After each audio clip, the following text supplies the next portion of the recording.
अंकुश लगाने के निर्देश भी दिए उन्होंने। अवैध मॉडिफिकेशन वाले वाहनों पर एक्शन के आदेश दे दिए हैं सीएम शर्मा ने। सीएम भजनलाल शर्मा ने एक उच्च स्तरीय हाई लेवल मीटिंग ली है। मुख्यमंत्री निवास पर ही उन्होंने गृह विभाग की बैठक ली है। नशे पर प्रभावी अंकुश लगाने के निर्देश दे दिए हैं सीएम भजनलाल शर्मा ने। ये बड़ी खबर है इस वक्त की। अवैध मॉडिफिकेशन को लेकर निर्देश दे दिए गए हैं। जयपुर से बड़ी जानकारी बता रहे हैं आपको ये हम। तो काली फिल्म वाले वाहनों पर एक्शन के आदेश दे दिए गए हैं। मुख्यमंत्री निवास पर गृह विभाग की ये बैठक है जो हुई है।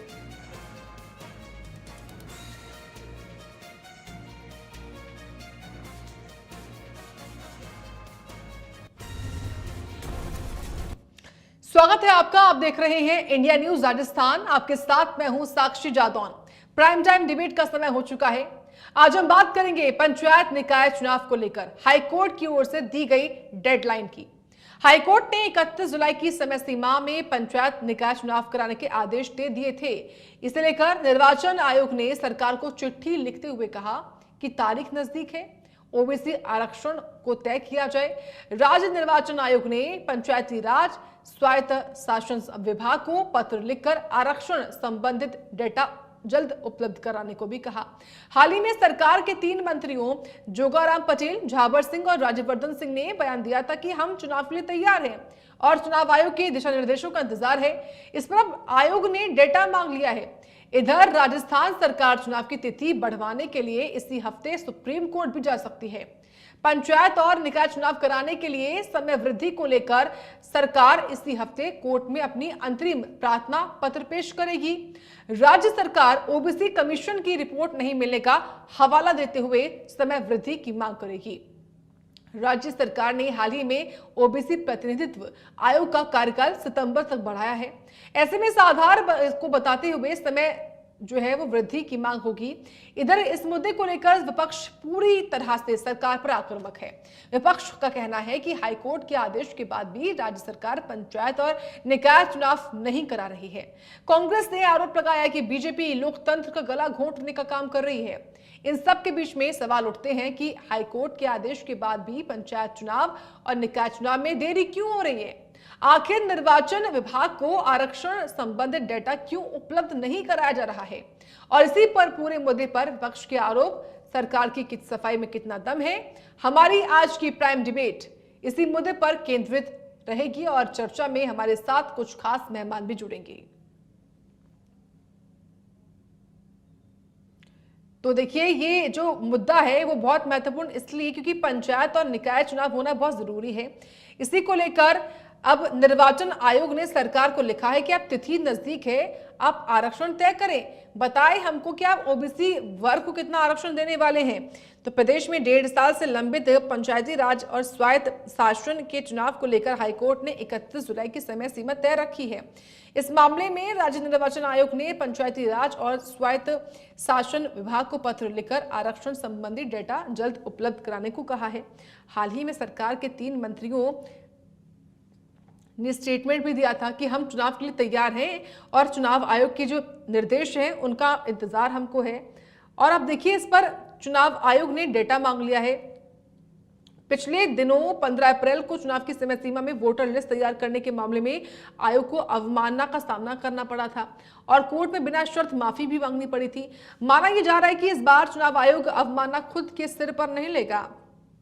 हाईकोर्ट ने 15 अप्रैल को चुनाव कराने के जो निर्देश दिए थे, लेकिन पिछली बार भी सरकार का पंचायती राज विभाग आरक्षण संबंधी डेटा आयोग को उपलब्ध नहीं करा पाया था, जबकि ओबीसी रिप्रेजेंटेशन आयोग की रिपोर्ट का हवाला भी दिया गया था, जबकि इस मामले में कई बार पत्र लिखे गए थे। तो देखिए, चुनाव आयोग के जो लिखे हुए पत्र हैं वो भी सामने आए थे। राज्य चुनाव आयोग ने अप्रैल में चुनाव कराने के लिए सरकार को करीब 9 अलग अलग पत्र लिखे थे, लेकिन एक में भी चुनाव कराने संबंधी संतुष्ट करने वाला उत्तर नहीं मिला। बताया जा रहा है कि 1 स्टेट 1 इलेक्शन की सरकारी मंशा के कारण ऐसा हुआ होगा, इस बात के कयास हैं। लेकिन इन सब के बीच में इतना इंतजार क्यों करवाना पड़ रहा है, बड़ी बात है, बड़ा सवाल है। तो देखिए, हाल ही में स्टेट गवर्नमेंट ने कहा था कि ओबीसी रिप्रेजेंटेशन आयोग का कार्यकाल सितंबर तक बढ़ाया गया है, और ऐसे में जो जानकारी वो सामने आ रही है। फिलहाल जो खास मेहमान है वो जुड़ चुके हैं, उनसे आपका तारुफ करवा देते हैं। प्राइम टाइम डिबेट का हिस्सा इस वक्त है ओम प्रकाश बिश्नोई, नेता बीजेपी है, बहुत स्वागत है आपका बिश्नोई जी। राजकुमार शर्मा है, नेता कांग्रेस है, बहुत स्वागत है आपका राजकुमार जी। और साथ ही ईश भारद्वाज है, जो कि राजनीतिक विश्लेषक है, बहुत स्वागत है आपका ईश जी इंडिया न्यूज राजस्थान पर। शुरुआत करूंगी मैं ओम प्रकाश बिश्नोई जी आप ही के साथ। सीधा सवाल आपसे है कि इतनी देरी क्यों, क्या वजह कि सरकार डिले पर डिले करवा रही है? ऑलरेडी डिले हो चुका है, उसके बावजूद इतना डिले क्यों करवा रही है सरकार?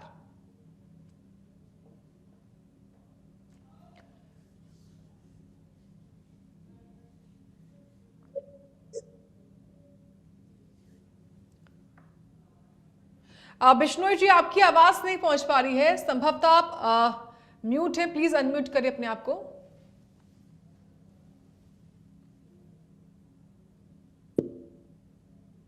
मैडम, मैं आपकी जानकारी के लिए बता देता हूं, राज्य सरकार चुनाव कराने के लिए सदैव अलर्ट मोड पे है। राज्य सरकार की तैयारियां संपूर्ण हैं, और जैसा कि कोर्ट ने कहा है कि चुनाव अतिशीघ्र करवाने चाहिए, तो राज्य सरकार ने अपना पक्ष रखा है। ओबीसी आयोग की जब तक रिपोर्ट नहीं आती तब तक ये चुनाव कराना संभव नहीं है। ओबीसी आयोग की रिपोर्ट जिस दिन सार्वजनिक होगी, कोर्ट में पेश होगी, तो राज्य सरकार चुनाव कराने में 1 मिनट का भी समय नहीं लगाएगी, और राज्य सरकार चुनाव कराने के लिए पूर्णतः कटिबद्ध है। चलिए ठीक है, आपने कहा कि सरकार अलर्ट मोड पर है और चाहती है कि चुनाव जल्द से जल्द हो जाए, लेकिन राजकुमार शर्मा जी, कांग्रेस का ये कहना कि ये सरकार लोकतंत्र का गला घोंट रही है, ये कितना जायज है? सरकार की ओर से खुद कहा गया, और देखिए अभी खुद ओम प्रकाश बिश्नोई भी कह रहे हैं कि हम तो चाहते हैं कि जल्द से जल्द चुनाव हो जाए। साक्षी जी, भारतीय जनता पार्टी की कथनी और करनी में बहुत अंतर है। कांग्रेस पार्टी लगातार कह रही है कि भारतीय जनता पार्टी की राजस्थान की सरकार लोकतंत्र का गला घोंट रही है। राजस्थान सरकार चुनाव से भाग रही है, हार के डर से भाग रही है। 2.5 साल में इन्होंने कांग्रेस पार्टी को कोसने के अलावा राजस्थान को कुछ भी नहीं दिया, कुछ भी नहीं किया। इनके मंत्री किरोड़ीलाल मीणा जी भी चिल्ला चिल्ला कर रह गए, उनकी भी इन्होंने नहीं सुनी। मंत्रिमंडल का विस्तार भी नहीं हुआ, राजनीतिक नियुक्ति भी नहीं हुई, तो भारतीय जनता पार्टी के नेता भी अब इनका विरोध करने लगे हैं। और अभी तो मात्र 2.5 साल का समय हुआ है। पंचायत चुनाव कराने बहुत जरूरी है, 1.5 साल हो गया। नगर निकाय के, नगर निगम के चुनाव कराने बहुत जरूरी है, लंबा समय हो गया। भारतीय जनता पार्टी और कांग्रेस और अन्य पार्टी के नेता कार्यकर्ताओं ने होली भी मना ली, ईद भी मना ली, दिवाली भी मना ली, नेताओं के बर्थडे भी मना लिए, खुद के भी बर्थडे मना लिए, लेकिन भारतीय जनता पार्टी चुनाव नहीं करा रही है। लाखों रुपया खर्च कर दिया कार्यकर्ताओं ने, कार्यकर्ताओं में रोष है। गली का विकास नहीं, मोहल्ले का विकास नहीं, सड़कों का विकास नहीं, लाइट का विकास नहीं, सफाई व्यवस्था चरम पर चौपट हो गई है, गांव ढाणी का विकास नहीं, भीषण गर्मी है। कार्यकर्ता, जनता, नेता जाए तो कहां जाए? नेता भी बगले झांक रहे हैं भारतीय जनता पार्टी के, कार्यकर्ता भी बगले झांक रहे हैं। ये 1 स्टेट 1 इलेक्शन के नाम पर भारतीय जनता पार्टी की सरकार 1.5 पौने 2 साल हो गया टाले जा रही है, टाले जा रही है। कभी ओबीसी आयोग की रिपोर्ट आएगी, जबकि माननीय न्यायालय ने इनको 15 अप्रैल का समय दिया था। 15 अप्रैल का समय भी चला गया। अब माननीय न्यायालय ने 31 जुलाई का समय दिया है। अब 31 जुलाई का समय भी आने वाला है। अब सुनने में आ रहा है कि भारतीय जनता पार्टी की सरकार जो चुनाव टाल रही है, सुप्रीम कोर्ट में जाने की तैयारी कर रही है। अब इनसे बताइए, चुनाव कब तक नहीं कराएंगे? हार के डर से कब तक भागेंगे? और साक्षी जी, चुनाव इसलिए कराए जाते हैं कि अलग अलग वार्डों के अलग अलग पार्षद होते हैं, अलग अलग महापौर होते हैं, अलग अलग पंच सरपंच होते हैं, जिला प्रमुख होते हैं, प्रमुख होते हैं, तो सारी कड़ी से कड़ी जुड़ जाती है और विकास करने में सुविधा रहती है। हर जगह तो एमएलए जा नहीं सकते, हर जगह मंत्री जा नहीं सकते, तो कहीं पार्षद संभाल लेता मोर्चा, कहीं सरपंच संभाल लेता मोर्चा, कहीं जिला प्रमुख संभाल लेता है, कहीं प्रधान संभाल लेता मोर्चा, और गांव ढाणी और शहर का, कॉलोनी का विकास हो जाता है। अब भारतीय जनता पार्टी कह रही है कि 1 स्टेट 1 इलेक्शन कराएंगे, तो राजस्थान में कांग्रेस पार्टी कह रही है कराइए ना। मना कौन कर रहा, रोक कौन रहा है इनको? और ओबीसी आई की रिपोर्ट कब तक नहीं आएगी? ओबीसी आई की रिपोर्ट क्यों नहीं आ रही है? अब तो निर्वाचन आयोग भी कह रहा है कि जल्दी से जल्दी दो। ओबीसी आयोग को चिट्ठी लिखी है निर्वाचन आयोग ने भी कि हमको रिपोर्ट दो। अब ये कोर्ट से भी नहीं डर रहे हैं, हाई कोर्ट से भी नहीं डर रहे हैं, और इनकी अवहेलना करते हुए सुप्रीम कोर्ट में जाने की बात कर रही है। कांग्रेस पार्टी इनकी घोर निंदा करती है और निवेदन करती है। राहुल गांधी ने कहा डरो मत, डरिए मत, आप चुनाव कराइए, हार जीत होती रहती है, लेकिन गांव का, ढाणी का, क्षेत्र का, मोहल्ले का विकास होना चाहिए। कार्यकर्ता बैरक घूम रहे हैं, जो पूर्व पार्षद थे वो पूर्व पार्षद निकले के अपना काम चला रहे हैं। स्ट्रीट लाइट खराब पड़ी है, पार्कों की हालत खराब है, सफाई व्यवस्था खराब है, मोहल्ले के लोग, जनता चाहे तो कहां जाए? सरपंच कह रहा मेरी तो चल नहीं रही, पूर्व पार्षद कह रहा मेरी चल नहीं रही है, तो फिर जनता जाए तो कहां जाए? लोगों को कागज अटेस्ट कराने पड़ते हैं, कई सरपंच के साइन होते हैं, कई पार्षद के साइन होते हैं, रोजाना काम होता है। ये नियमित कार्रवाई है, उससे भी जनता को वंचित होना पड़ रहा है। तो आपके चैनल पे, इंडिया न्यूज चैनल पे, भारतीय जनता पार्टी की सरकार से निवेदन है 31 जुलाई तक निश्चित तौर पे आप चुनाव कराएं, जिससे राजस्थान के गली मोहल्ले का और कॉलोनियों का विकास होगा। ठीक है। ईश भारद्वाज जी, आपसे मैं समझना चाहूंगी, देखिए 1.5 साल से लंबित है पंचायती निकाय चुनाव, ऐसे में अब सरकार ये कोशिश में है कि वो सुप्रीम कोर्ट चली जाए, क्या लगता है मोहलत मिलेगी सुप्रीम कोर्ट से? जी जी, देखिए मैं आपके चैनल के माध्यम से कहना चाहूंगा, अभी जो राजकुमार जी कह रहे थे, ये बात सत्य है कि जो ग्रामीण विकास की जो केंद्र बिंदु है ना हमारे निकाय, उनके काम सारे रुके हुए हैं, और उनके काम रुकने से जो ग्रामीण विकास की जो दूरी है उसके जो जनता को जो राहत मिलती है वो काम नहीं हो रहे, और इससे परेशानी हो रही है, क्योंकि ग्रामीण क्षेत्र हमारे देश के विकास में ग्रामीण क्षेत्रों का महत्वपूर्ण योगदान है, इसमें कोई डाउट नहीं है। और ये चुनाव न होने से डेवलपमेंट पे फर्क पड़ रहा है। सरकार की योजनाएं, सरकार का पैसा जो डेवलपमेंट में लगता है, वो जो ग्रामीण क्षेत्र में पंचायतों के द्वारा लगता है वो नहीं लग पा रहा है, उससे ग्रामीण क्षेत्रों में स्थिति अच्छी नहीं है, ये सत्य है। लेकिन अब सवाल ये आता है कि अब ये जो विवाद है ना, ये विवाद देखो 2 बड़े प्रश्नों के बीच फंसा हुआ है। पहला, चुनाव समय पर हो, दूसरा, चुनाव कानूनी और संवैधानिक रूप से टिकाऊ हो। अब बीजेपी जो अप्रत्यक्ष तरीके दे रही है ना, अधूरी प्रक्रिया के साथ जल्दबाजी में चुनाव करवाने के बाद पूरा चुनाव संकट में भी पड़ सकता है, ये भी चीज ठीक है। अब सत्ता पक्ष इस मुद्दे को संवैधानिक सावधानी के रूप में पेश कर रहा है, और ये चीज कानूनन सही भी है। अब सबसे बड़ी चीज क्या आ रही है कि ओबीसी आरक्षण का मुद्दा केवल राजनीति नहीं है, अब ये मुद्दा सुप्रीम कोर्ट के ट्रिपल टेस्ट के निर्देशों से जुड़ी हुई संवैधानिक विषय भी है। अब इन चीजों में अब सरकार एक साइड इन चीजों में हो जाती है। अब ओबीसी आयोग और चुनाव आयोग, ओबीसी आयोग और चुनाव आयोग, 2 चीज, अगर ओबीसी आयोग रिपोर्ट देता है तो चुनाव आयोग सरकार को निर्देश करेगा कि वो चुनाव करवाए, लेकिन अब सरकार तो चुनाव कराने के लिए तैयार है। अब या तो फिर ये है कि निर्वाचन आयोग सरकार को फ्री कर दे इस चीज के लिए कि आप ओबीसी आयोग का इंतजार ना करें और आप चुनाव कराएं। अगर उसके बाद भारतीय जनता पार्टी की जो सरकार है, अगर वो चुनाव नहीं करवाती तो फिर सरकार उसके लिए 100% दोषी है। लेकिन अभी जो कानूनी दांवपेच मौजूदा स्थिति में फंसे हुए हैं ना, सरकार, आयोग, पक्ष विपक्ष, अदालत का रुख, ये सब चीजें, अब जो समय सीमा दी गई है वो दिसंबर 2026 तक का समय चाहिए, और 31 जुलाई 2000 तक का समय ओबीसी आरक्षण डेटा और ट्रिपल टेस्ट का अधूरा जो समय है ना, उस रिपोर्ट और के लिए दिया गया है। अब इसमें कानूनी दांवपेच फंसा हुआ है। अगर चुनाव समय पे कराने हैं तो कोर्ट को ये निर्देशित कर दे कोर्ट की भैया ये चुनावी प्रक्रिया में जो आपका ओबीसी का जो उपयोग कर रहे हैं, ओबीसी की जो रिपोर्ट आनी है वो चुनाव कराओ, तो सरकार सेफ हो जाएगी। ऐसा हो नहीं सकता। तो अब ये चीजें क्या कानूनी दांवपेचों में फंसी पड़ी है। आरोप प्रत्यारोप लगाना एक अलग चीज है, लेकिन कानूनी दांवपेचों के हिसाब से, कानून के तरीके से चलना एक अलग सब्जेक्ट है। तो अभी सरकार जो मैं देख पा रहा हूँ, सरकार 100% इसमें नहीं आ रही है दोष में। इसमें चुनाव आयोग को निर्देश करना पड़ेगा कि या तो ओबीसी रिपोर्ट के अकॉर्डिंग चुनाव कराए, और ओबीसी रिपोर्ट जो है वो क्यों नहीं आ रही है, ओबीसी का जो इन्होंने बढ़ाया है डिपार्टमेंट, वो रिपोर्ट क्यों नहीं दे रहा है। तो ये चीजें हैं कुछ जिसमें सरकार को 100% दोषी नहीं चल सकते, लेकिन विकास डेवलपमेंट का जो मुद्दा है वो इफेक्ट कर रहा है, ये सत्य है, और वो सरकार का दायित्व भी है। बिश्नोई जी जवाब दें। और देखिए कुछ खबरें तो ये भी हैं कि जो स्टेट इलेक्शन कमीशन है उन्होंने आपके पंचायती राज विभाग को भी और स्वायत्त शासन विभाग को भी 9 बार पत्र लिखे हैं, लेकिन एक भी बार संतुष्टपूर्ण जवाब नहीं मिला है। कि दरअसल चुनाव आयोग ने अप्रैल के महीने में चुनाव कराने को लेकर पत्र लिखे, लेकिन एक भी बार जवाब नहीं मिला है। सरकार की मंशा पर अब सवाल खड़े हो रहे हैं। बिश्नोई जी सरकार की मंशा के ऊपर कोई सवाल खड़ा करना निश्चित तौर पे बेईमानी होगी, क्योंकि सरकार आज भी चुनावी मोड के अंदर है। यदि ओबीसी आयोग की रिपोर्ट कल प्रस्तुत कर दी जाए तो सरकार अतिशीघ्र चुनाव करने के लिए कटिबद्ध है। सबसे पहले सरकार को लेकिन देरी क्यों हो रही है बिश्नोई जी? देरी भी तो क्यों हो रही है? सब कुछ आप ही कंट्रोल में है। संरक्षण करना भी सरकार का ही कर्तव्य है। जी बिश्नोई जी, देरी क्यों हो रही है? सब कुछ तो आप ही कंट्रोल में है।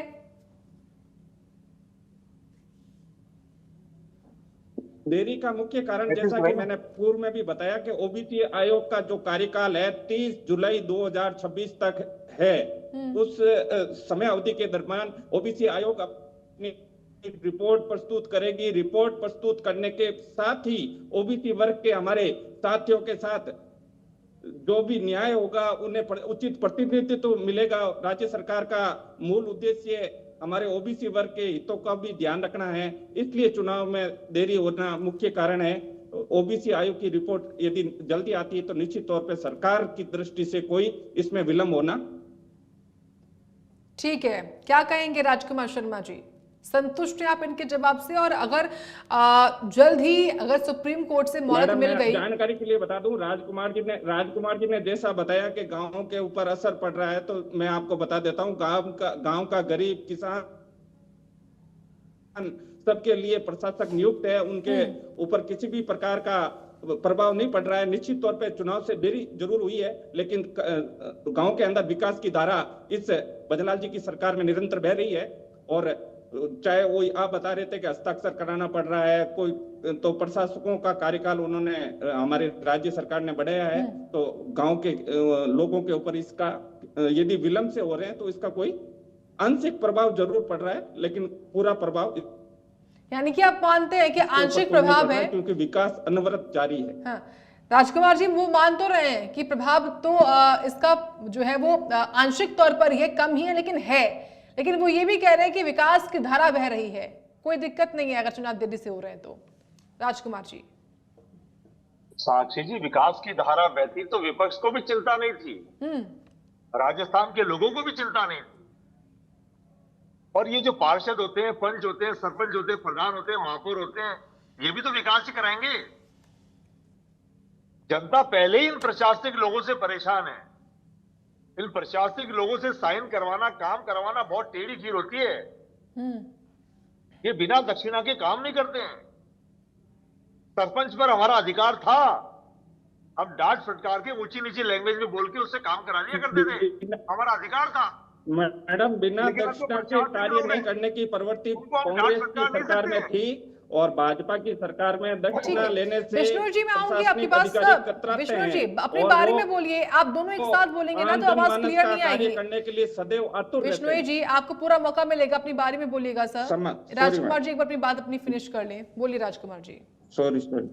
इसलिए साक्षी जी, जनता परेशान होती है। पार्षद सरपंच इसीलिए होते हैं कि उनके गली मोहल्ले में आसपास में ही रहते हैं। वो दिन में 3 बार काम पड़ता है लोगों का, फटाफट भाग के जाते हैं, महिला भी चले जाती है, बच्चे भी चले जाते हैं और अपनी शिकायत दर्ज करा के आ जाते हैं, और वो शिकायत को सरकार तक पहुंचाते हैं और समाधान हो जाता है। सरकार की भी योजनाओं को जमीन तक यही लोग पहुंचाते हैं, सरकार की भी योजनाओं को जमीन तक यही पहुंचाते हैं। सरकार का भी काम ठप है, जनता का भी काम ठप है। और बताइए कब तक डालेंगे ये? ओबीसी आयोग कोई विदेश से तो आया नहीं है, या को ट्रंप साहब से पूछना पड़ेगा। ओबीसी आयोग भी हमारे हिंदुस्तान की एजेंसी है, निर्वाचन आयोग भी हमारी एजेंसी है, और हम डबल इंजन की सरकार में हैं। राष्ट्रपति हमारे हैं, उपराष्ट्रपति हमारे हैं, प्रधानमंत्री हमारे हैं, गवर्नर साहब हमारे हैं, तो फिर पूछना किससे है आपको? और निर्वाचन आयोग या ओबीसी आयोग कब तक अपनी रिपोर्ट नहीं देगा और कब तक डालता जाएगा? साक्षी जी, सरकार की इच्छा शक्ति नहीं है, सरकार की मंशा में खोट है। और सरकार की मंशा आज दृढ़ पक्का हो जाए तो ये चुनाव कल ही हो जाए। अब ये सुप्रीम कोर्ट क्यों जाने की तैयारी कर रहे हैं? जब 15 अप्रैल को कोर्ट ने समय दिया था, तब क्यों टाल मटोल करके रिक्वेस्ट करके माफी मांग के आगे आ गए? और अब जब 31 जुलाई तक का समय दिया है, अब उसमें भी ये सुप्रीम कोर्ट जाने की तैयारी कर रहे हैं, तो ये इस बात से साबित होता है कि सरकार चुनाव से भाग रही है। सरकार नहीं चाहती कि गांव ढाणी का विकास हो, सरकार नहीं चाहती कि पावर सेंटर बटे। मंत्री नहीं चाहते, एमएलए नहीं चाहते कि मेरा पावर बढ़ जाए, मेरे नीचे कोई पार्षद नहीं आए, मेरे नीचे कोई सरपंच प्रधान नहीं आए, महापौर नहीं आए, हम खाते रहे अकेले अकेले। और प्रशासनिक लोगों की मौज हो रही है कि उनकी पावर बढ़ गई है, उनकी पूछ बढ़ गई है, उनकी आमदनी भी बढ़ गई है, भ्रष्टाचार बढ़ गया है।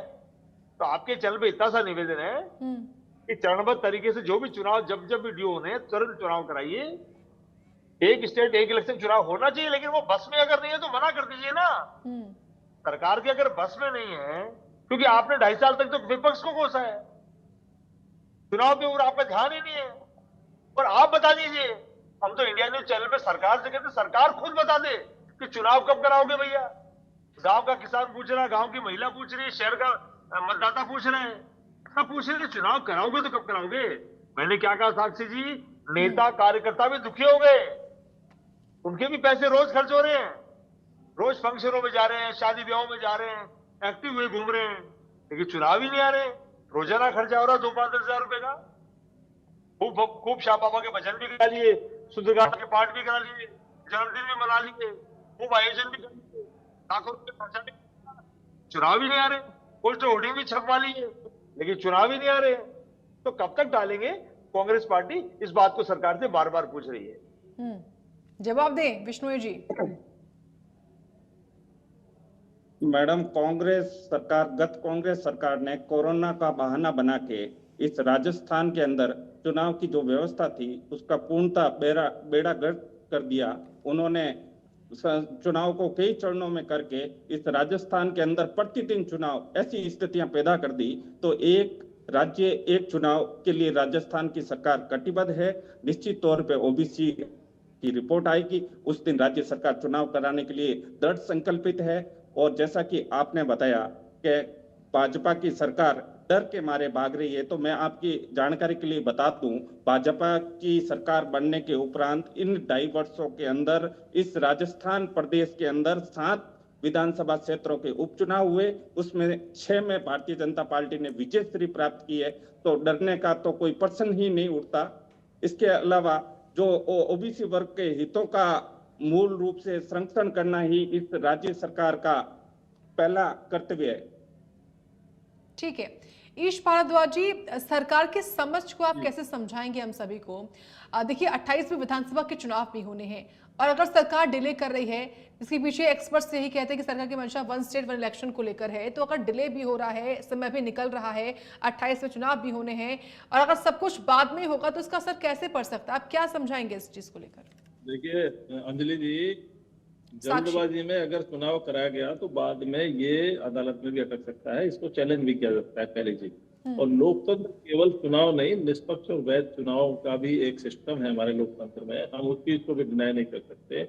अब रहा ओबीसी आरक्षण का मुद्दा, अब इस पे राजनीति नहीं, ये संवैधानिक प्रक्रिया का विषय है और जितना प्रक्रिया को मजबूती से और समय सीमा दोनों के हिसाब से भी संतुलन बना के करना पड़ेगा। लेकिन अब बात यह थी कि अभी चुनाव कब होंगे स्पष्ट नहीं है और अभी जो ओबीसी आयोग के पास अभी तक स्पष्ट आंकड़े नहीं है। अभी तक जो सरकार के पास आई है ये भी सही है कि ओबीसी आयोग गठन को काफी समय हो गया, मैं मानता हूँ ये चीज सही है और ओबीसी आयोग का अपना काम करने के, अब सरकार ने दिसंबर तक का समय सरकार जो दिया था। अब सवाल ये है कि क्या ओबीसी आयोग दिसंबर तक सरकार को रिपोर्ट पहुंच सकता है या फिर तो पहले, क्योंकि हाई कोर्ट ने 30 जून तक का जो समय ओबीसी आयोग की रिपोर्ट के लिए दिया, क्या रिपोर्ट टाइम पे मिल पाएगी?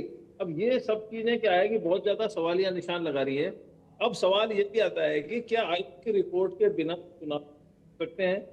आयोग ने अपनी रिपोर्ट नहीं दी तो क्या होगा? अब क्या सरकार इसके लिए पूरी तरह तैयार है? मेरे को नहीं लगता कि सरकार इसके लिए तैयार। अब बात ये सरकार और मतलब मैं क्या बोलूँ आपको कि अब सरकार और मंत्रियों द्वारा जो स्टेटमेंट दिए जा रहे हैं वो कह रहे हैं कि हम पूरी तरह एक्शन के लिए तैयार हैं।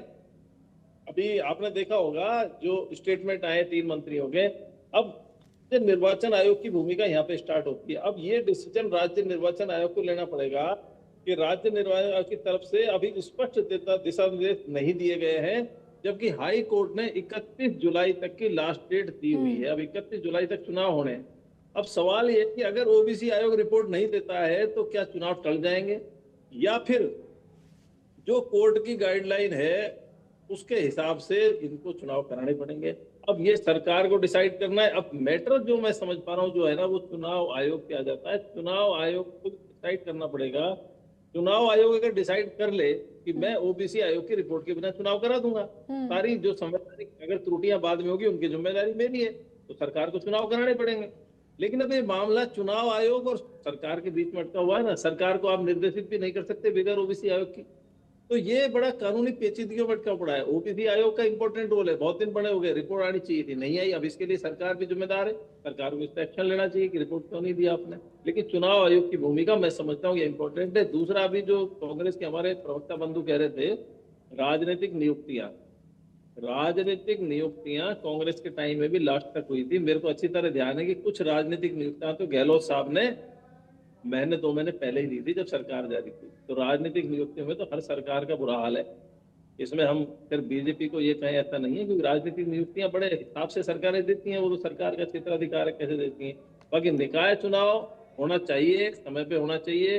अब 1 नेशन 1 इलेक्शन का जो मामला आ रहा है, इस हिसाब से मैं समझता हूँ कि ये चीज पॉसिबल नहीं हो पाएगी, क्योंकि बहुत लंबा समय चला जाएगा। कुछ जगह ऐसी है जहाँ पे चुनाव बाद में हुए, फिर उनको आप कैसे 1 नेशन 1 इलेक्शन में लोगे, आप उनको पहले भंग करना पड़ेगा आपको।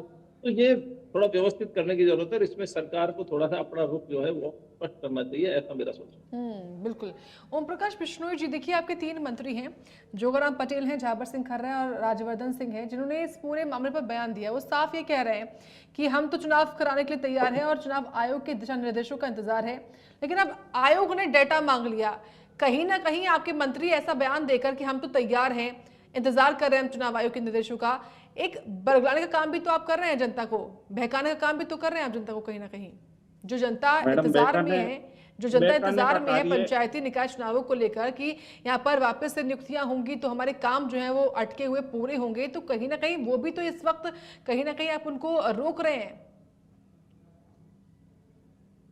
मैडम, बहकाने का कार्य हमारी राज्य सरकार कतई नहीं करती। राज्य सरकार डेटा देने का कार्य ओबीसी आयोग का है, क्योंकि ओबीसी आयोग की ही रिपोर्ट लंबित है। राज्य सरकार चुनाव कराने के लिए पूर्णतः तैयारी मोड पे है। यदि ओबीसी आयोग आज अपनी रिपोर्ट प्रस्तुत कर दे तो राज्य सरकार कल से ही चरणबद्ध तरीके से चुनाव कराएगी। इसमें हमारे मंत्रियों के जो बयान है, तो वो बयान के साथ मैं अपना स्वर मिलाता हूं कि राज्य सरकार चुनाव कराने के लिए प्रतिबद्ध है, लेकिन ओबीसी भाइयों के हितों का संरक्षण करना राज्य सरकार का प्रथम कर्तव्य है। जैसा कि हमारे कांग्रेस के मित्र प्रवक्ता ने बताया कि नियुक्तियों के विषय में मैं आपकी जानकारी के लिए बता देता हूं। जैसा अभी भारद्वाज जी ने भी बताया कि अशोक गहलोत की गत सरकार ने अपने सरकार के कार्यकाल पूर्ण होने के पहले दिन कई प्रकार की नियुक्तियां की थी। हमारी सरकार के अंदर तो चाहे हमारे कृषि आयोग, किसान आयोग हो, चाहे जीव जंतु कल्याण बोर्ड हो, चाहे देवनारायण बोर्ड हो, चाहे माटी कला बोर्ड हो, चाहे वित्त आयोग हो, इस प्रकार की नियुक्तियां हो चुकी है और भी कई नियुक्तियां समय समय पर राज्य सरकार करती रहेगी। ठीक है राजकुमार शर्मा जी, देखिए सरकार तो इस कोशिश में है कि वो सुप्रीम कोर्ट जाए, वक्त मांगे, मोहलत मांगे, लेकिन हाई कोर्ट का ये जो आदेश आया, क्या कांग्रेस पार्टी की भी तरफ से हम माने कि भविष्य में कोई याचिका दायर हो सकती है सरकार के इस स्टैंड के खिलाफ? कांग्रेस पार्टी कैसे इसको जो है वो आगे लेकर जाएगी? साक्षी जी, तो कांग्रेस पार्टी तो लगातार सड़कों पे भी आंदोलन कर रही है, बयान भी जारी कर रही है, सरकार से निवेदन भी कर रही है, लेकिन सरकार की हर धर्मिता बार बार सामने आ रही है।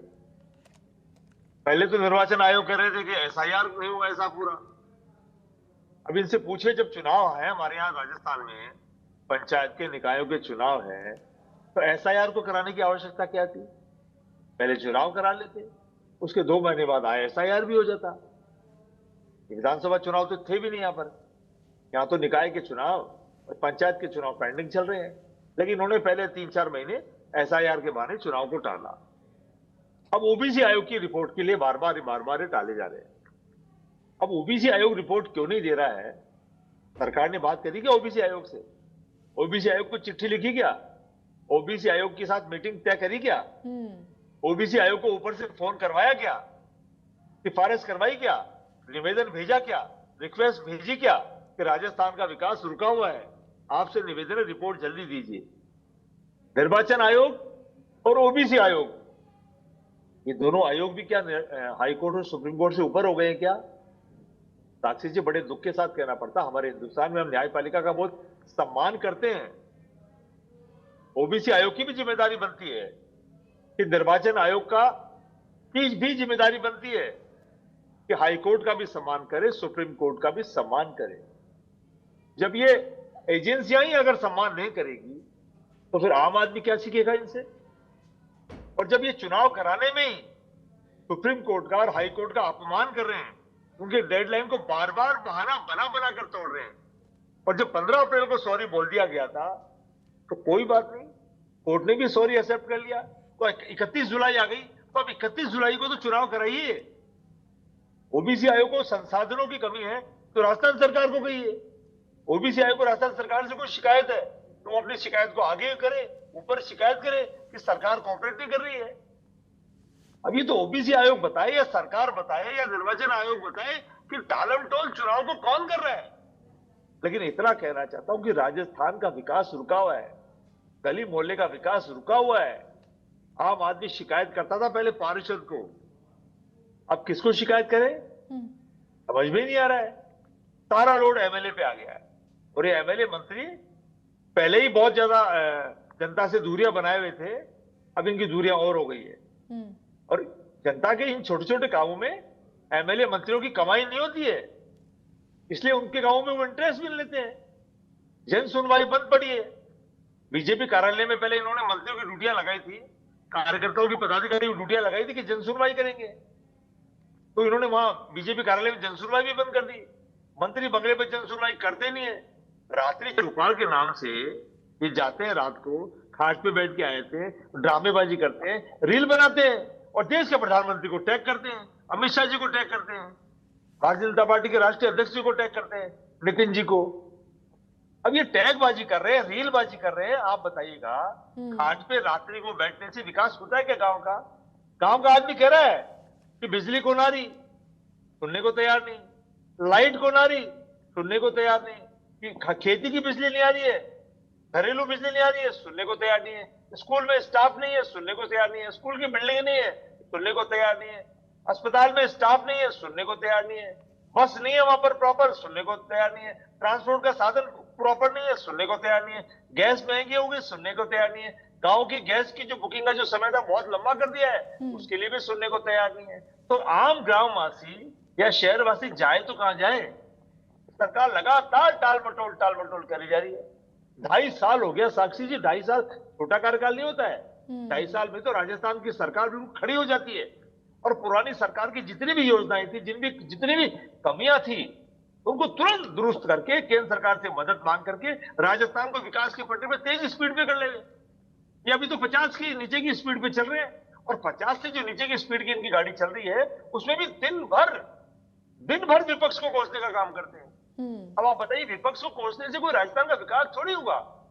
विपक्ष को कोसना एक अलग सब्जेक्ट हो सकता है, लेकिन विकास एक सबसे महत्वपूर्ण विधा है।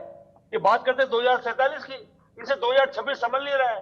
2028 के तो विधानसभा के चुनाव है, 2029 में लोकसभा के चुनाव है, पंचायत और निकाय के चुनाव हुए नहीं अभी तक।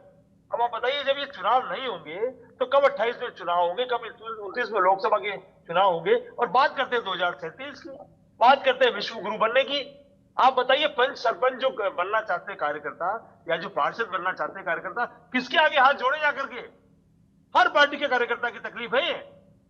आज वो 6 महीने का पार्षद हो जाता, वो साल भर का सरपंच हो जाता, उसके कार्यकर्ता का जो नुकसान आपने किया है, उसके करियर को जो आपने बट्टा लगाया, उसकी पूर्ति कौन करेगा? उसकी पूर्ति क्या ओबीसी आयोग करेगा, या निर्वाचन आयोग करेगा, या सुप्रीम कोर्ट करेगा, या हाई कोर्ट करेगा? कौन करेगा? एक कार्यकर्ता की जो हत्या आप कर रहे हैं, उसको नेता बनने से आप वंचित कर रहे हैं। विश्वविद्यालय के चुनाव भी आप नहीं कराते हैं, तो विश्वविद्यालय के चुनाव भी आप नहीं करा रहे, प्रचार के पार्षदों के चुनाव भी आप नहीं करा रहे, सरपंचों के चुनाव भी आप नहीं करा रहे, तो फिर कार्यकर्ता जाए तो कहां जाए? केवल आपकी जय जयकार करे, केवल आपकी जय जयकार करे, या आप जो बड़े बड़े डॉम बनाते हैं उसमें आंगनबाड़ी के कार्यकर्ताओं को, महिलाओं को, कर्मचारियों को लाकर के खाली भीड़ भरने का काम करे, और आपके झूठे भाषण सुन के चले जाए। एक कार्यकर्ता को मोहल्ले में रहने में तकलीफ होती है साक्षी जी। लोग पूछते हैं, चुनाव कद होला, नेताजी कुर्सी पर कद बैठोला, क्या जवाब दे? वो महीना 2 महीना टाल दिया, वहां तक तो चल गया। 1.5 साल हो गया कार्यकर्ताओं को टालते हुए। और एक बात और बताओ साक्षी जी, गांव में तो सरपंच ही भगवान होता है। गांव का तो प्रधानमंत्री सरपंच ही होता है, गांव का तो एमएलए सरपंच ही होता है। सरपंच साहब ने जो कह दिया वो फैसला लगभग लगभग सर्वमान्य होता है गांव में। तो गांव में तो छोटी छोटी जितनी भी बातें होती है उन सब का फैसला सरपंच साहब करते हैं। अब सरपंच साहब तो सीट पर ही नहीं है, तो गांव वासी बेचारे जाए तो कहां जाए। तो मैं आपके चैनल पे सरकार से फिर निवेदन करता हूं कि 31 जुलाई सरकार को आपको कोर्ट ने आपको डेडलाइन दी है। आप ओबीसी आयोग से रिक्वेस्ट करके, निर्वाचन आयोग से रिक्वेस्ट करके सुप्रीम कोर्ट में नहीं जाएं और इन दोनों एजेंसियों से रिक्वेस्ट करके आप चुनाव की तैयारी तेज करें और चुनाव कराएं, जिससे हमारे गांव गली मोहल्ले का विकास प्रॉपर हो सके। बिश्नोई जी जवाब दें, ऐसा तो नहीं कि केवल कांग्रेस कार्यकर्ता को नुकसान हो रहा है, नुकसान तो आपके भी कार्यकर्ता को इससे हो रहा है ना, डिले से। मैडम, जानकारी के लिए बता देना चाहता हूं, मेरे साथी प्रवक्ता कांग्रेस के जो भी हैं, इनको मैं ये बताना चाहता हूं कि जो भी चुनाव कराने वाली एजेंसी चुनाव आयोग है, निश्चित तौर पे एक स्वतंत्र एवं निष्पक्ष संस्था है। उसके ऊपर राज्य सरकार इंटरफेयर करना कतई उचित नहीं रहता। और साथ ही साथ मैं आपको बताना चाहूंगा, माननीय सुप्रीम कोर्ट ने ही कहा है कि हमारे ओबीसी भाइयों के आरक्षण में ट्रिपल तरह की जांच होने के उपरांत ही उन्हें आरक्षण दिया जाए। तो उसी का एक कड़ी के तहत ओबीसी आयोग का गठन किया गया है। ओबीसी आयोग की रिपोर्ट आने में देरी है। बाकी 2 प्रकार की जांचें हो चुकी है, उनके आंकड़े सरकार ने प्रस्तुत कर दिए हैं और ओबीसी आयोग के साथ उनका मिलान होने के उपरांत ही हमारे ओबीसी भाइयों को आरक्षण मिलेगा। और जल्दबाजी की राजनीति भारतीय जनता पार्टी सरकार कतई नहीं करती। भारतीय जनता पार्टी की सरकार का मूल उद्देश्य लोकतंत्र की रक्षा करना और इस राज्य के अंदर जब भी ओबीसी आयोग की रिपोर्ट प्रस्तुत होगी तो चुनाव कराने के लिए राज्य सरकार पूर्णतः कटिबद्ध है। और जैसा कि आपने बताया कि खाट के ऊपर बैठने से विकास, तो खाट के अंदर बैठने से निश्चित तौर पे उस क्षेत्र में जहां हमारे मुख्यमंत्री, हमारे मंत्री जा रहे हैं, वहां के आम जनमानस के साथ उनका सीधा संवाद स्थापित हो रहा है। यदि उनके साथ बैठने से उनके क्षेत्र की समस्याओं को सुनकर उनका निराकरण करना ही भारतीय जनता पार्टी की मूल अवधारणा है और उसके ऊपर राज्य सरकार पूर्ण रूप से कार्य कर रही। ठीक है, ईश भारद्वाज जी, क्या वाकई में इतना समय लगता है ओबीसी आयोग को एक डाटा तैयार करने में आरक्षण को लेकर? और दूसरा प्रश्न मेरा आपसे ये भी होगा, क्योंकि सब कुछ अब ओबीसी आरक्षण पर ही टिका हुआ है, जितना जल्दी डेटा आ जाएगा उतना जल्दी चुनाव भी हो जाएगा। अगर ऐसा होता है, अगर स्टेट इलेक्शन कमीशन बिना ओबीसी आरक्षण के चुनाव करवाते हैं, अगर ऐसा होता है तो इसका प्रभाव कैसा देख रहे हैं आप राजनीति पर राजस्थान की? देखिए, अगर बिना ओबीसी आरक्षण के होता है तो ये समझिए कि निश्चित रूप से ये कानून का उल्लंघन होगा, जो आदेश है उसके अकॉर्डिंग। ठीक है, वैसे सरकार का मतलब निर्वाचन आयोग चाहे जो भी करा सकता है, प्रक्रियाओं में चेंज भी किया जाता है, लेकिन अब टेक्निकल सवाल ये है कि अभी ओबीसी आरक्षण की रिपोर्ट मेरे को नहीं लगता आना संभव है, क्योंकि आपको पता है देश में इस समय जनगणना का काम चल रहा है, राजस्थान में चल रहा है। अब जनगणना के काम में राजस्थान में करीबन 1.5 से 2 लाख कर्मचारी लगे हुए हैं। अब जो ओबीसी का जो डेटा तैयार होना है, ओबीसी की रिपोर्ट, कर्मचारी उस काम पे लगेंगे, तो जब तक ये आरक्षण, जब तक ये अपना जनगणना का काम चल रहा है राजस्थान में, तब तक वो रिपोर्ट कैसे तैयार होगी? अब उसके लिए हमारे हो सकता है जिला कलेक्टर भी तैयार नहीं, क्योंकि कर्मचारी तो लिमिटेड है। आप देख रहे हैं राजस्थान में इस समय गर्मी का भी माहौल है, सारी चीजें हैं, कर्मचारी फिर भी सुबह से शाम तक काम करके जनगणना का काम पूरा कर रहे हैं, क्योंकि वो भी एक चुनावी प्रक्रिया है, चुनाव की प्रक्रिया है, और भी चुनाव होने हैं। लेकिन अब ये टेक्निकल चीजों में फंसा हुआ है चीजें। अब राजस्थान में जो पंचायत निकाय चुनाव केवल मैं समझता हूँ कि तारीखों का मुद्दा नहीं है, बल्कि लोकतंत्र, आरक्षण और संवैधानिक प्रक्रिया के संतुलन का प्रश्न बन गया है। इस पे निर्वाचन आयोग को संज्ञान लेना चाहिए, क्योंकि ये बहुत डिले हो चुका है, इतना डिले नहीं होना चाहिए। और विपक्ष इसे राजनीतिक देरी बता रहा है, जबकि सरकार जो है इसे कानूनी और प्रशासनिक रूप से पेश कर रही है। अब वो सरकार का पक्ष है। अब मेन बात जो आती है, अब नजर जो हमारी है ना साहब, वो सुप्रीम कोर्ट और निर्वाचन आयोग के अगले कदम पर रहेगी, क्योंकि ये चीज उनको ही डिसाइड करनी है और वही ये तय करेंगे कि चुनाव समय पे होंगे या अतिरिक्त समय और लगेगा। लेकिन मैं फिर भी कहूंगा कि जो अभी राजकुमार जी कह रहे थे, ये बात सत्य है कि एक विधायक के ऊपर सारा दबाव है। जो काम सरपंच को करना होता है सरपंच करता है, जो काम ग्राम पंचायत में पंच का होता है पंच करता है, जो वार्ड मेंबर हमारा पार्षद होता है वो करता है, जिला प्रमुख करता है, प्रधान करता है, ये नगर पालिका का चेयरमैन करता है। ये सब प्रक्रियाएं हमारे जो ढांचा है ना हमारा, उससे बंधी हुई हैं, और उससे निश्चित रूप से मैं समझ रहा हूं कि जो सरकार का जो फंड है ना, वो फंड जो सरकार का विकास कार्यों में लगता है ग्रामीण में, निकायों में, पूरी तरीके से नहीं लग पा रहा है, और इससे सरकार को भी नुकसान हो रहा है। ये आप मान के चलिए, जो पब्लिक में अगर सरकार ऐसा कुछ सोचती है कि आज भारतीय जनता पार्टी की सरकार है राजस्थान के अंदर, और उससे पब्लिक में अगर काम नहीं हो रहे हैं, तो उसमें निकाय चुनाव ना होना भी एक सबसे बड़ा मुद्दा है। इससे डेवलपमेंट में फर्क पड़ रहा है। ये राजकुमार जो कह रहे थे वो काफी कुछ ठीक है बात। तो अब सरकार को डिसाइड करना पड़ेगा कि चुनाव जल्द से जल्द हो।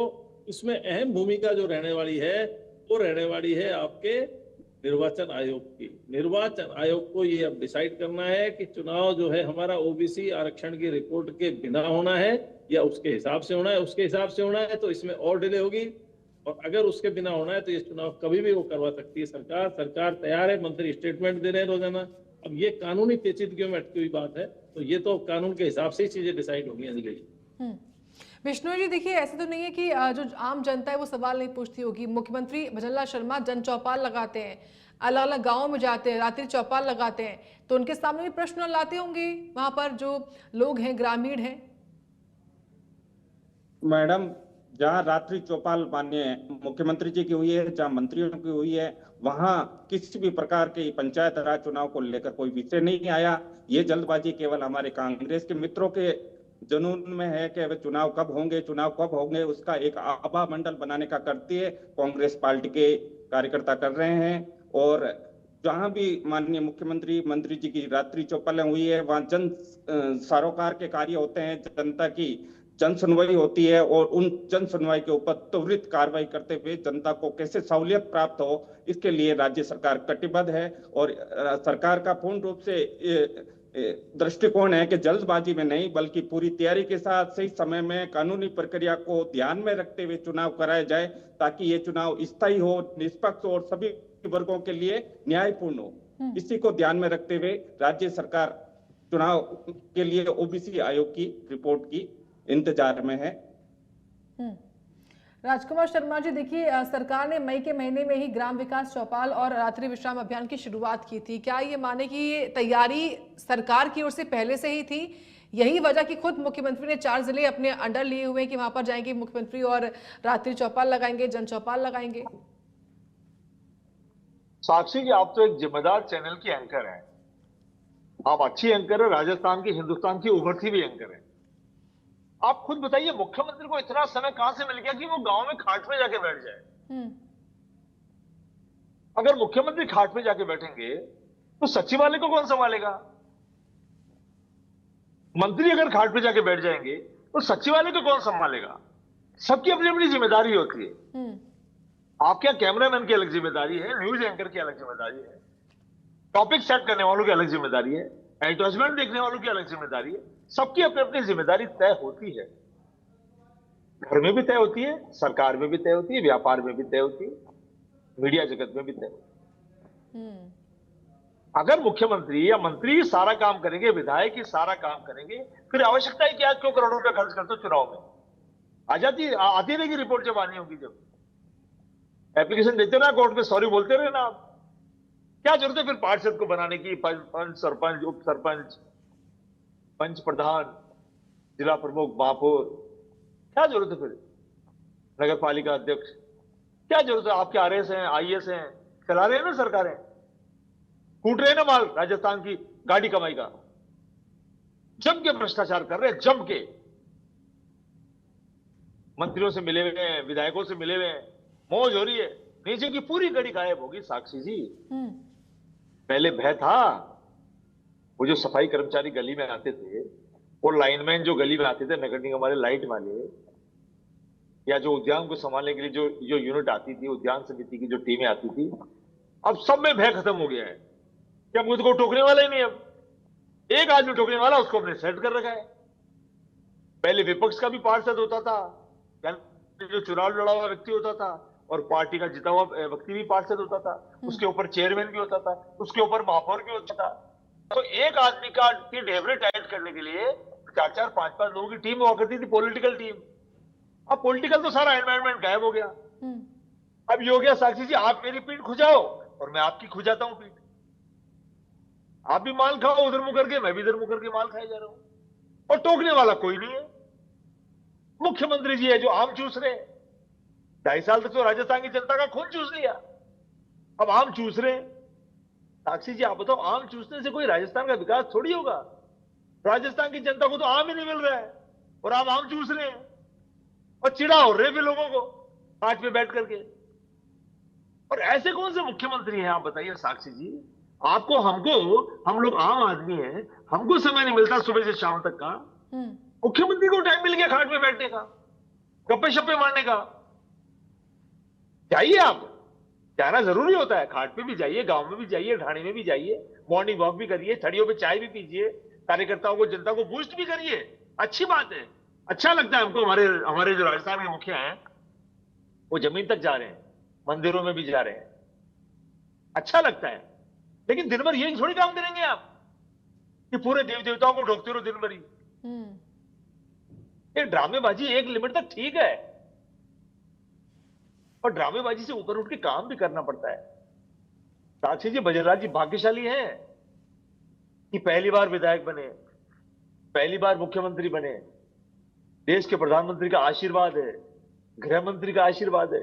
इनको तो जम के काम करना चाहिए, स्वर्णिम मौका है। ऐसे मौके जीवन में साक्षी जी बार बार नहीं आते। विष्णु जी मेरे मित्र, आप भी कहिएगा उनको कि राजकुमार जी ने कहा है ऐसे मौके जीवन में बार बार नहीं आते हैं। रात दिन एक कर दीजिए विकास के अंदर, कोई विपक्ष नहीं, कोई पक्ष नहीं, केवल विकास। कोई हिंदू नहीं, कोई मुसलमान नहीं, केवल विकास। क्या बार बार कांग्रेस को कोसते हैं आप? कोस लिया खूब। इतिहास रचने का समय है बजरंगलाल जी का, रच सकते हैं। भगवान ने उनको बड़ा मौका दिया है, पार्टी ने उनको बड़ा मौका दिया है, देश के प्रधानमंत्री ने बड़ा मौका दिया है, और बड़ा उनको कुछ करके दिखाना पड़ेगा। राजनीति से ऊपर उठ के फैसले लेने पड़ेंगे, और राजनीति से ऊपर उठ के फैसले लेंगे तभी इतिहास में नाम दर्ज होगा। पार्टी ने तो नाम दर्ज कर दिया इतिहास के अंदर कि पहली बार के विधायक को हमने सीएम बना दिया। देश के प्रधानमंत्री ने तो इतिहास रच दिया कि हमने नए कार्यकर्ता को मुख्यमंत्री बना दिया। लेकिन अब मुख्यमंत्री की भी जिम्मेदारी बनती है, ये सारे मंत्रियों की भी जिम्मेदारी बनती है, ये भी लगभग सारे नए नए हैं, इन सबकी भी जिम्मेदारी बनती है कि जो जो भी महकमा जिसको दिया गया है उस महकमे में रात दिन एक करे, रात और दिन एक करके मुख्यमंत्री के हाथ मजबूत करे। मुख्यमंत्री की जिम्मेदारी बनती है पूरे टीम को लेकर के मजबूती से राजस्थान का विकास करे। कोई भेदभाव नहीं होना चाहिए, कोई हिंदू नहीं, कोई मुसलमान नहीं, कोई कांग्रेस नहीं, कोई बीजेपी नहीं, कोई निर्दलीय नहीं। मैं तो विकास करूंगा राजस्थान का, और ताकि देश में संदेश जाए, पूरी दुनिया में संदेश जाना चाहिए, पूरी दुनिया में मैसेज गया कि आज भी पहली बार चुनाव लड़ा, एमएलए बन गया, और पहली बार में सीएम बन गया। तो आपकी भी जिम्मेदारी बनती है कि पूरी दुनिया में एक बड़ा संदेश जाए। बोलिए श्री। देखिए, पहले स्पष्ट बात तो मैं राजकुमार जी को एक चीज कहना चाहूंगा, मुख्यमंत्री जी हो या प्रधानमंत्री जी हो, वो एक इंसान है, और राज्य का कर्तव्य क्या होता है, ये हमारे दोनों लोग सर्वोच्च पदों पर बैठे हुए हैं, इनका कर्तव्य है, और कर्तव्य का राजस्थान का मुख्यमंत्री पालन कर रहे हैं। वो जनता के बीच अगर चौपालों में जा रहे हैं तो ये कर्तव्य है। और जो भारतीय जनता पार्टी जिस उस पे चलती है ना, कांग्रेस की अपनी थ्योरी है, भारतीय जनता, तो उसमें ये है कि अंतिम व्यक्ति तक कैसा पहुंचा जाए। अगर राजस्थान का मुख्यमंत्री पब्लिक के बीच में रात्रि चौपाल में जा रहा है, सो रहा है, तो ये एक लोकतंत्र की प्रक्रिया है, इसको आप अलग तरीके से मत दो। इतना फुर्सत कैसे मिल गया? ये फुर्सत मिला नहीं है, निकाला गया है। इससे लोकतंत्र की स्वच्छ प्रक्रिया है भारत जी। एक मिनट साहब, इससे पहले 181 नंबर शुरू किया था कंप्लेंट के लिए मुख्यमंत्री जी ने, उसमें 180 से 200 आईएएस ऑफिसरों को लगाया गया था। वो एक प्रक्रिया थी पब्लिक तक पहुंचने के लिए। उसी के बाद ग्रामीण क्षेत्रों में विकास की योजनाएं पहुंचाने के लिए बहनों को भेजा भारतीय जनता पार्टी ने, रथ गए, वो भी एक प्रक्रिया थी। वहां पे एमएलए भी आया, अधिकारियों को बुलाया, संबंधित को चौपालें लगी, और उसी चौपाल की प्रक्रिया में मुख्यमंत्री जो राजस्थान के हैं वो पब्लिक के बीच में जा रहे हैं और ये फीडबैक ले रहे हैं। जो फीडबैक हमारे कांग्रेस के बंधु बता रहे थे ना, उस फीडबैक को लेने के लिए ये प्रक्रिया चल रही है, ये आप मत भूलिए। और पहले जमाने में भी राजा भेष बदल के रात के टाइम में राज्य में घूमता था, ये चीज पता करने के लिए कि मेरे मंत्री, मेरे पदाधिकारी, मेरे सैनिक जनता पे अत्याचार तो नहीं कर रहे हैं, कुछ गलत तो नहीं हो रहा है। तो ये सब प्रक्रियाएं लोकतंत्र में उसी का एक हिस्सा है, ये आप मत भूलिए। हो सकता है किसी पार्टी का कल्चर वीआईपी हो, वो पब्लिक के बीच में नहीं जाना चाहती हो, आज भी नहीं जाना चाहती हो, लेकिन ये जो प्रक्रिया है ना, मैं इससे इनकी से सहमत नहीं हूं। मैं भारतीय जनता पार्टी के जो मुख्यमंत्री हैं भजन लाल जी, जो सरकार है उसकी इस प्रक्रिया से मैं सहमत हूं कि वो पब्लिक इतना नेगेटिविटी है, चुनाव नहीं हो रहे मान लिया, सब काम नहीं हो रहे सब कुछ मान लिया, जनता त्रस्त है मान लिया, पानी के लिए त्रस्त है मान लिया, साहब आपकी सारी बातें सही है, लेकिन अगर इस 48 डिग्री टेम्परेचर में राजस्थान का मुख्यमंत्री पब्लिक के बीच में जा रहा है, आप उसको भी गलत कह रहे हो, ये मानने वाली चीज नहीं है।